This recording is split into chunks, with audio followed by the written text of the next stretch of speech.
good day to brew, baby. What is up, YouTube? It's your boy, Millsy. Back with something talking about it for another episode of Millsy Brews, the show where I brew version 1.0 decklist to the commander and fire us in my quest out brew the magic world. You know the motto, baby. It's ABB, always be brewing, and that's what we're back to do today. The deck list is going to be down in the description for you below, as well as I'd really appreciate if you could interact with the video, like, comment, subscribe, do all that YouTube stuff. If you're interested, we've got the Discord up and jumping. Check it out in the description below. But today, we're rocking our way through Sultai Week, and we're talking about the new character, one of the new characters on the scenes in his, we're going to talk about the commander version of Teval, the Balance Scale. A 4-mana 4/4 Spirit Dragon with flying that says whenever Teval attacks, you're going to mill 3, then you can return a land from your graveyard to the battlefield tab. So doesn't have to necessarily just be in any of the 3 that you milled. It can be just any land from your graveyard. And then just whenever one or more cards leave your graveyard, make a 2/2 zombie. I think it's really easy to compare Teval to Sidisi, right? Very similar abilities, milling you the cards. What I think I like a little bit more about Teval is not only does he get a land back, which also makes you a zombie, right? Because that land leaving your graveyard does it. But there's just so many other ways for cards to leave your graveyard, turning Teval in just a little bit more of a value engine. Whereas Sidisi just so much cares about you milling creatures that I think sometimes you'll lose a little bit of the value-centric stuff there, whereas I think just Teval has way more options. It's going to allow us to make more tokens overall, and overall just probably get more value with so many more cards in our game plan. But I want to say thank you to all of our channel members. Thank you so much for supporting the channel. If you're interested in seeing all of our videos early, check it out under the video below. All right, well, I think if you're going to have a deck that cares about filling up your graveyard, you got to fill up your graveyard. And there's a lot of ways you can do this. I think what's really nice about a deck like this is you can find a lot of ways that you want to do it, depending on what specifically you're looking for. For this brew, I just tried my best to find a way to get cards in there as efficiently as we can, but also have other ways to care about it too. We have something like the new Diviner of Mist. Whenever it attacks, you mill 4, and you can cast an instant or sorcery from your graveyard with mana value 4 or less without paying its mana cost, which is kind of a fun way to add on to you milling a card. Glarb will just let you tap to Surveil 2, which is kind of nice, allowing you to put cards into your graveyard, kind of looking at the top, and allows you to at least know what's coming, way to extend our hand a little bit. It does let you also play cards off the top.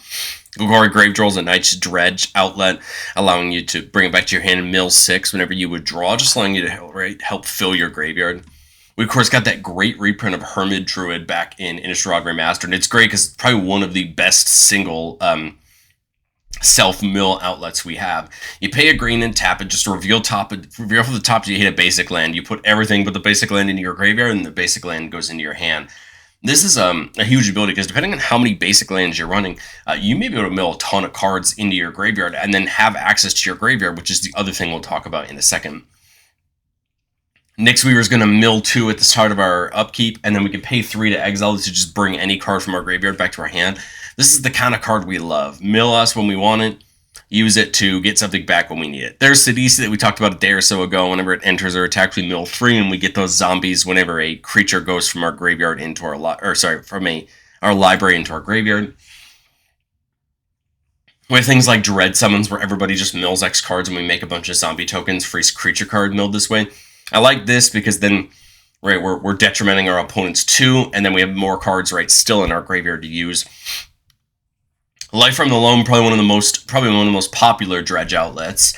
You can use it to return up to 3 land cards from your graveyard back to your hand, which, remember, it says up to, meaning you can actually do it to move 0 back to your hand, and then it has dredge 3. So you can be using Life from the Loam every turn and then dredging it back to mill your graveyard. Remember that Teval, right, gets us a land back when he attacks, so we may want to leave some lands in our graveyard so that Teval can get them back. But I think most of the time we really just want to be using Life from the Loam to pick 1 or 2 back up and keep ourselves dredging. Hedge Shredder is really nice because although it mills to an attack, which, you know, is actually pretty easy to do. Crew's 1, it's a 5/5, so our zombie druids, right, can crew up Hedge Shredder. What it does say, though, is whenever one of our lands are put into our graveyard from our library, we could just put them back on the battlefield tap. This is really nice, 1, because that can give us multiple land drops per turn if that's something we want to care about. But 2, that's just cards leaving our graveyard, and it's lands we don't have to play out of our graveyard with another ability, so making sure we're probably just going to be set on lands if we can get Hedge Shredder out early. Mesmeric Orb is a Mill for everybody. Whenever a permanent becomes untapped, that permanent's controller mills a card. Again, great for us because we're just going to start, just really start filling up our graveyard for all our other abilities, but it's also going to mill our opponents too. Ripples on Death is probably one of my favorite pieces of self-mill we have access to, maybe other than something like Hedge Shredder or Teval itself. Beginning your pre-combat main phase, you're going to mill 3, and then we could pay 1 and 3 life to put a card from among them back into our hand. I really like this because if you mill too deep, or let's say we mill a instant or sorcery, and all the things we have access to only let us play like creatures and permanents out of our graveyard, we could still get them back. And then early game, if you see Ripples of Undeath early, you can still get your key pieces back, and you're not as worried about just losing them if you can't find a way to replay them. And of course, we're in Sultai Ascendant. We're in Sultai, so Sultai Ascendancy just seems fair. This is the old version of the text before they coined Surveil, but it's basically just Surveil 2. Look at the top. Any number back on top, any number in the graveyard. Again, just getting to see them before they mill, I think, is kind of nice in some scenarios. So you can decide what you want to put back up, on draw, and what you want to put in the graveyard. But I think you move from putting things in your graveyard to how do we care about our graveyard? How do we take advantage of what's in there? Well, Sir Conrad's always great, right? Having our opponents each take a damage whenever a creature we control dies, whenever a creature is put into our graveyard from anywhere over the battlefield, or whenever a creature card leaves our graveyard. Again, we could take advantage of all 3 of those things, dealing out damage. Teval lets us delve to pay our spells. We can exile cards out of our graveyard to pay for 1. And then it does come with the downside of having us lose life equal to its mana value, but I don't think we mind because we're going to have lifelink here. We have lifelink and some other sources, but the delve can be really good. I think this is a little bit more situational than our commander, but I think Teval could still be useful. Wonder, of course, a card we really want to get in our graveyard. As long as it's in our graveyard, we control an island, all of our creatures have flying. This is a really great ability. Insidious Roots is really nice. Creature tokens we control have tapped adamant of any color. Perfect. We're going to be making the zombie druids. This is going to help out a ton. But whenever one or more creature cards leave our graveyard, we make a plant token and then put a counter on each plant we control. This is really nice because we do want to be getting things back out of our graveyard. We're not one of those decks that's just going to mill ourselves out. We want to be getting things back out of the graveyard through a lot of abilities we'll talk about. So then we can be making other tokens that can become a threat. Polluted Cistern, we really like the Cistern side. Whenever one or more cards are put into our graveyard from anywhere from our library, each one loses a life for each card type among them. So every time we would go ahead and mill 1 or more cards, we could potentially deal damage to our opponents, and that will add up over the course of a few turns. Then on the Oubliette side, you can just bring a creature back from our graveyard, which isn't a bad thing if we needed to do it. And then Teval's Judgment, of course, our commanders are the cards, so of course we know it cares about what we want to do. Whenever one or more cards leave our graveyard, we choose one that hasn't been chosen this turn. Draw a card, make a treasure, and make that zombie. This is great because we know Teval attacking is going to automatically trigger this at least once, right, getting that land back. But again, our deck is full of many other ways to do this, and so we should hopefully be getting all 3 of those every turn. Alright, so how do we get things back out of the graveyard? And this is probably just like the way you want to mill yourself. This is and how we want to pay off things being in our graveyard. There's open ways you can interpret this. There's so many ways we could take advantage of this, but I try my best to hit the spread, and then you could take this and kind of go where you want to on what specifically you want to do. Haven Gold Lich lets you pay a mana to be able to cast a creature back out of your graveyard. This is really out of any graveyard. This is really nice because then you don't have to worry about it coming back with like a finality counter or something like that. You know you're just going to get the creature in and then take advantage of it. Kaga lets us once per turn play a land or cast a permanent from among cards that were put in our graveyard there, from our library this turn. This is nice, just unlocking us to be able to play more of the things that we milled. I like Lost Monarch in this deck, especially when we're making all of these zombie tokens. It gives all of our zombies a flick 3, so if it becomes blocked, defending player loses 3 life. This is really nice, because if they chump the zombies, then they're still taking more damage than it would have been otherwise. And then, during our second main phase, if a player was dealt combat damage by a zombie this turn, we get to mill 3 and bring a creature from our graveyard back to our hand. So again, keep getting things back, but it also gives our opponents a reason to think about whether or not they want to block those zombies. Muldrotha, of course, just unlocking our graveyard, allowing us to play a permanent of each type from our graveyard each turn. We love it. And I think it's going to really help us get all the value we can out of each turn. Raoul lets us play a spell from among cards in our graveyard that were milled this turn. This is really nice, of course, because this lets us hit every type, not just creatures or permanents like Muldrotha, so that's really nice.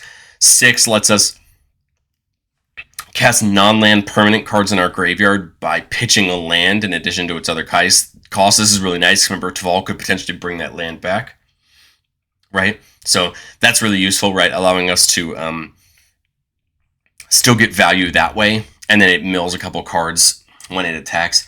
Lich Knight's Conquest is really great. We have a bunch of tokens laying around. Sacrifice any number of artifacts, enchantments, or tokens, and then we return that many creature cards from our graveyard back to the battlefield. So sack a couple zombie druids,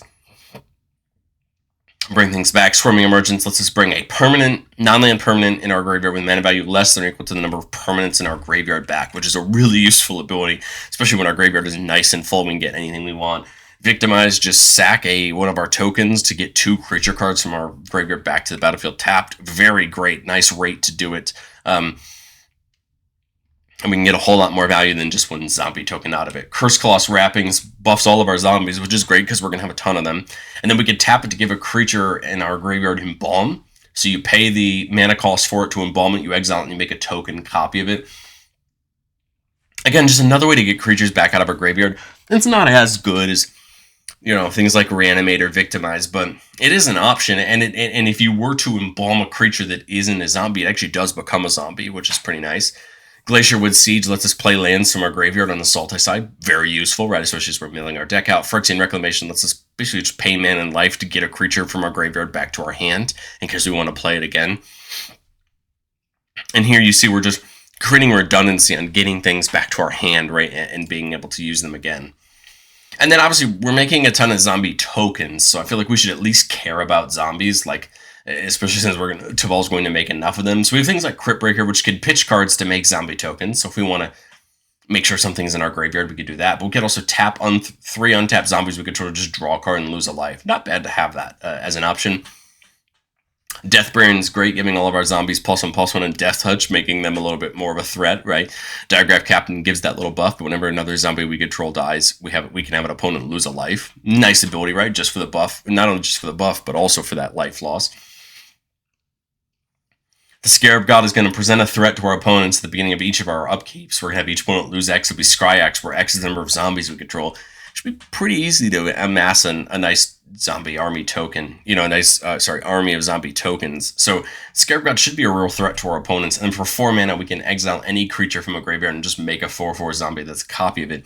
Again, maybe getting one of our opponent's key creatures or one of our key creatures, but making it into a zombie. Undead Augur, whenever this creature or another zombie we control dies, we get to draw a card and lose a life. Again, getting some value back when our tokens die. And then Wilhelm, whenever another zombie we control dies, if it didn't have Decayed, we make a 2/2 with the Decayed. I really like this ability because then we can either use our zombie druid tokens for either mana or things, or even just straight up attack them. We don't have to worry about it because we're just going to get decayed versions of them if they die. This is just really nice, allowing us to get more tokens. And then at the beginning and end step, we could sack a zombie if we do draw a card. So just sack one of those zombie druids, draw a card, and then get a decayed zombie. So it not only lets us replace them, but also lets us replace them for value as well, which is pretty darn cool. Wand of Orcus basically just attaches to a creature, and whenever it deals combat damage to a player, we make that many zombies. I love it. It's a way to get more zombies on the board.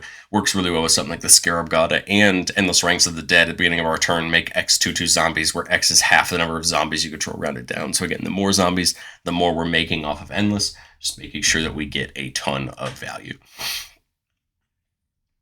But I've said it before on the show, and I'll say it again. No deck's ever complete. This is my version 1.0 shot at Teval.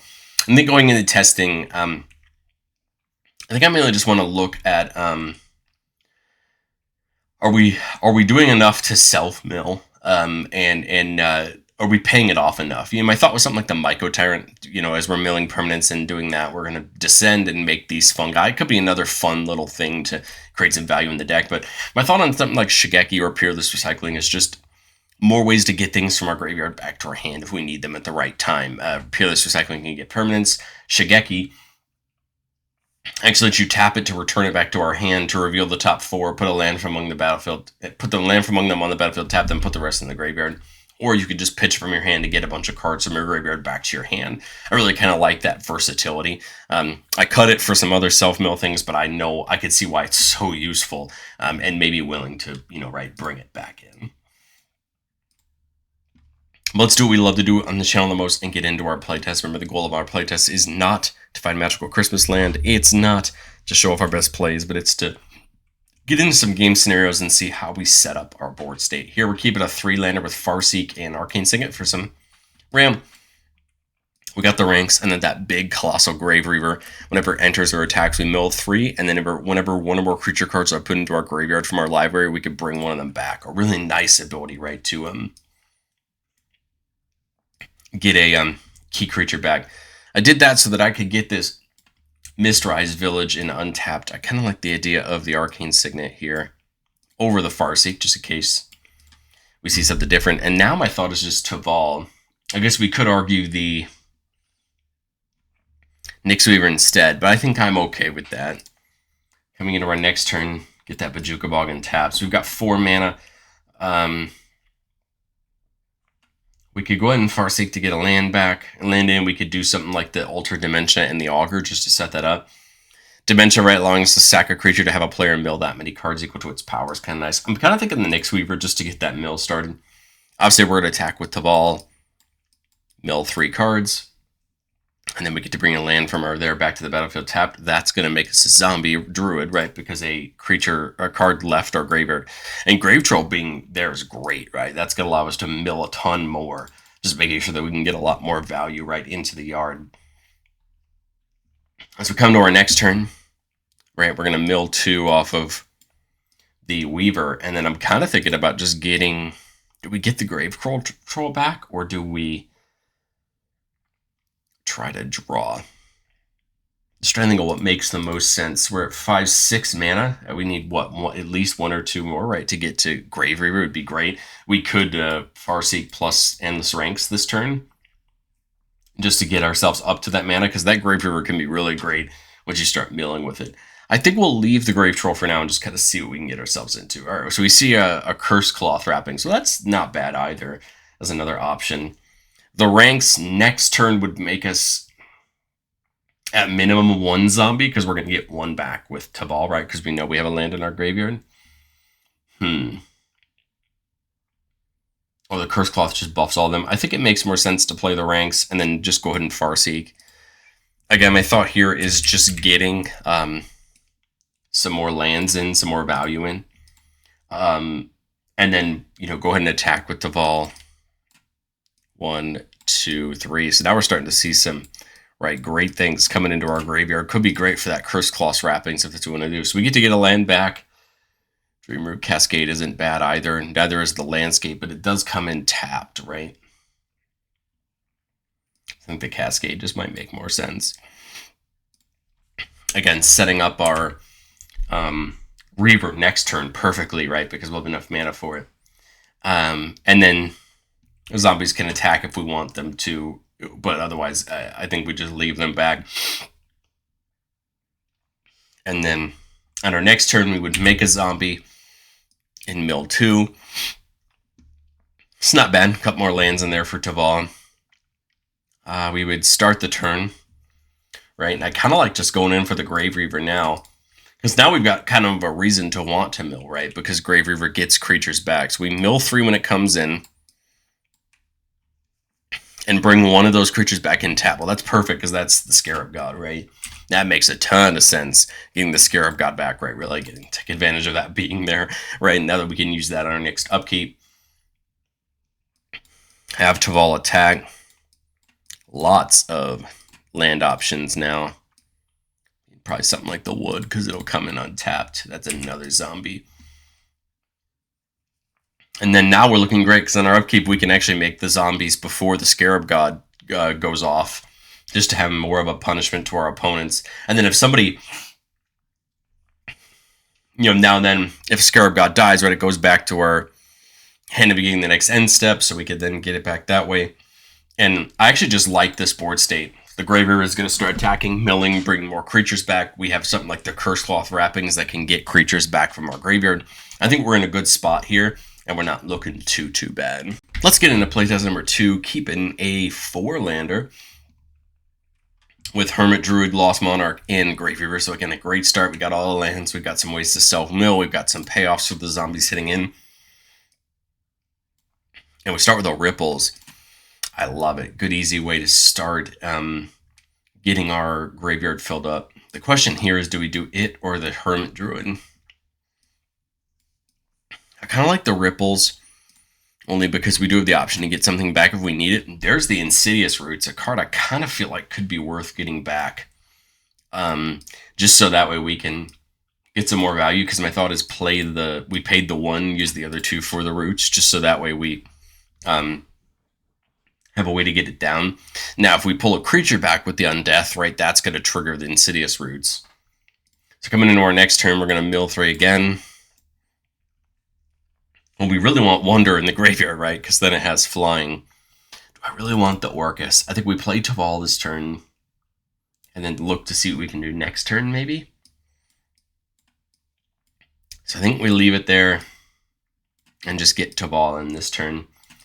Again, we're filling up our graveyard again. We have lots of other ways to get these back, so it's not like they're stuck there as soon as they're there. On our next turn, I mean, I like the Dementia, but I think we're fine with putting all 3 of those there. The Landscape ends. We're at 5 mana.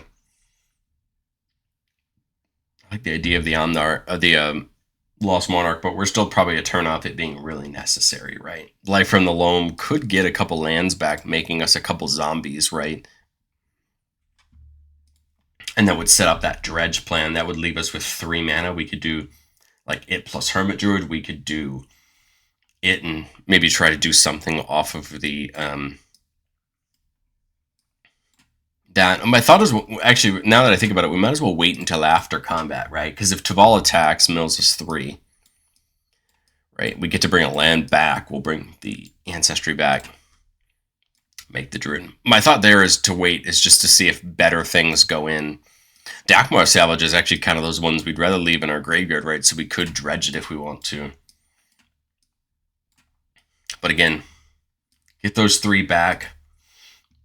We'll have to pitch one, for turn, which is a-okay. But the point is we got them back, and we got, we actually got 3 cards to leave our graveyard, right? Or is it 1 or more? It's 1 or more. Okay, so just one off of that. But hey, not bad. Right, and then as we come into this turn,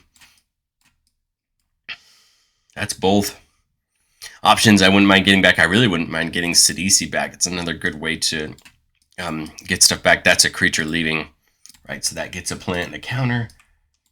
That's a zombie druid as well. And then so we're 1 mana down this turn. So 1, 2, 3, 4, 5, 6 mana this turn. But remember, these could tap for mana, so we're still at 8.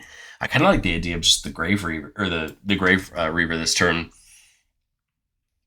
It comes in, mills 3, and then we can bring creature cards if they come in, but there aren't any there. So then we go, right, attack with Teval, mill 3. Go ahead and just get a random land back, right? Makes us a zombie druid. The nice part now is we've still got a couple mana we could use this turn if we want to. I kind of like the idea of trying to set up something like a... Most our lambs are tapped, but I'd love an idea of something like Quarter Calling. We could go get something really key with it, right? Depending on what we need. Right now it'd be 5, 6. Man, I think we'd have it 4. I can't think of anything in my deck that's 3 mana value that I really, really want, but right, that unlocks that option. Now Terror Tide's getting more online because there should be a ton of permanents in our graveyard. Lost Monarch's going to be great next turn once the zombies start attacking, right? So as we come to this turn, the Diagraph couldn't even be bad. If anything, just to get us another plant and put more counters on our plants, right? We could do that.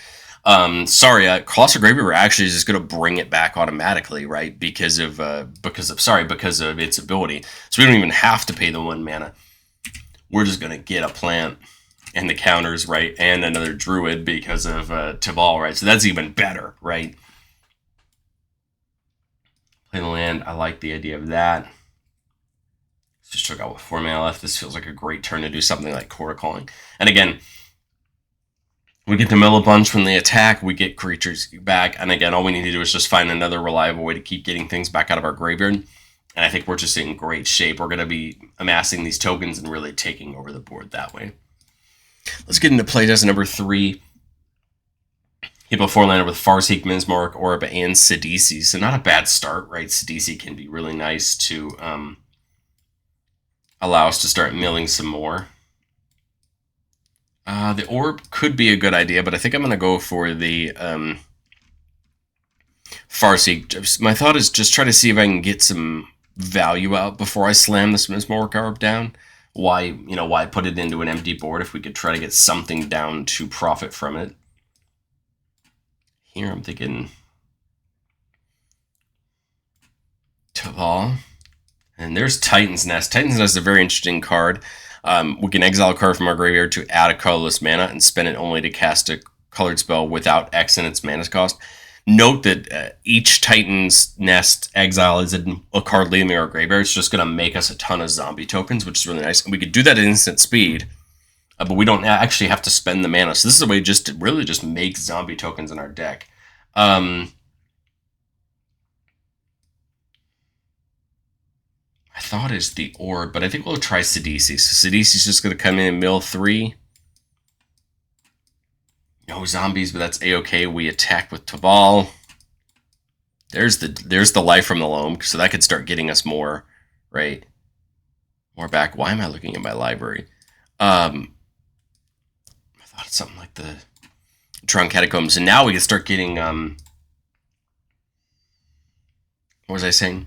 Yeah, so now with the Life from the Loam in our graveyard, now we could just start dredging it and getting a ton of these lands back as well. And as we come into our next turn, did I mill from Sidisi coming in? I did, that's right. I guess I probably should have Life from the Loam, but I didn't. That's a-okay. Death Baron feels good, just so when we start making these zombie tokens... Sorry, that would have made us that token last turn. Just giving them a little bit more value. And we missed the land drop last turn, so maybe it would have made more sense to Life from the Loam this turn to get that land drop, but I guess we could just cultivate. Get the lands in, have access to some more mana on a future turn is my thought. And then both of these guys can attack. We'll have Teval go first. I guess it would make more sense for Sidisi to go first. And that's a creature going in with Wilhelt, so that's a zombie token, right? And then Teval, I guess that, right, it gives more for Teval to bring back, right? Mancower, make another Druid. And then, we could have attacked with that Druid this turn, but again, not bad, right? And these zombies are getting those buffs, and then I think this next turn I'd probably bring the Life from the Loam back, and then, start valuing off it. We'll go one more quick playtest. Again, I think it's more important to see us setting up these pieces and kind of understanding how they interact with each other than it is finding the route once you get there, because I think it's pretty easy to find the route once you get there on your own, playtesting and figuring it out. What key pieces am I looking for? And I think it also teaches you a lot about what extra pieces do you might need. Here we're keeping to that 3-lander with Nyx Weaver. There's the Glacierwood Siege to play lands back out of the graveyard. Gristly Salvage is another way to mill some cards. Dread Summon, so not bad. Again, we like seeing ways to play lands and things out of our graveyards, obviously, because we're going to be putting things into our graveyard. There's the Insidious Roots. Geralf's great here. Geralf, remember, every zombie that comes in gets a counter on it for each other zombie that entered before it this turn, so we can have our zombies potentially become pretty big. And then when we cast every spell but our first one each turn, we make a zombie, so he kind of gives us a way to make zombies and buff the zombies that come in. Ooh, I didn't see the tap land in my hand. That's okay. I think we're still okay here. We go 3 for the Nyx Weaver, right? And then that way we're still getting some value. And then this turn, my thought is Teval. And we just got to set up for one more turn. Sorry, this would have been mill and mill. Draw. 4 mana here. I love the idea of the Ripple's Glacierwood Siege feels good to start playing lands out of our graveyard, especially right since we're down on lands. And this works really well with Teval, right, to give us more zombies. So we play the Gloom, Wake out of our graveyard, making the Druid. And then Teval would attack. Bring that Willow Rush back. Making another token. It's only creatures leaving the graveyard that make the roots go off. My thought is now these can tap for mana. This zombie would come in with a counter on it, right? Because of Geralt. So now we got this nice kind of engine setting up. And then my thought for this turn,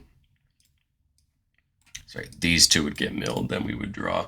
As once we get Lotus Light Dancers in, then we can go get specific cards into our graveyard. Could potentially be great with ways we can get things back. But it's a zombie, so then every zombie we get from something leaving our graveyard, right, is going to be buffed up by a counter. And then again, we still have that Nyx Weaver to, to exile to bring something back. But I'd love to know, what do you think of Teval down in the comment section below? This is one I'm really excited, honestly, to try for myself.